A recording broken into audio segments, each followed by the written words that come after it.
Universal range లో ఉన్నప్పుడు star cast కూడా అదే స్థాయిలోనే ఉండాలిగా. మేం లోకల్ అనే మాట అక్కడ చెల్లుబాటు అవుతుందా?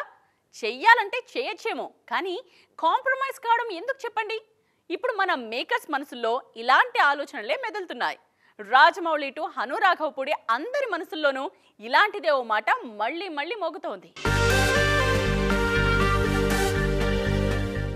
నాటు నాటు అంటూ బాక్సాఫీస్ దగ్గర నాటు కొట్టుడు కొట్టి దండయాత్ర చేసిన సినిమా RRR.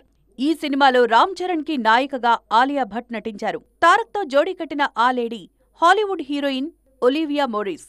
RRR సంప్రదాయాన్నే మహేష్ మూవీ కూడా కంటిన్యూ చేయాలని ఫిక్స్ అయ్యారు జక్కన్న. సూపర్ స్టార్ కి జోడీగా ఇండోనేషియా యాక్ట్రెస్ చెల్సియా ఇస్లాన్ని అప్రోచ్ అయ్యారనే టాక్ కొన్నాళ్లుగా వైరల్ అవుతూనే ఉంది. దీని గురించి అధికారికంగా అనౌన్స్మెంట్ రాకముందే ఇంకో ఇంట్రెస్టింగ్ విషయం స్పీడ్ అందుకుంది తెలుగు ఫిల్మ్ ఇండస్ట్రీలో. ప్రభాస్ హీరోగా హను రాఘవపూడి దర్శకత్వంలో ఫౌజీ మూవీ తెరకెక్కుతోంది.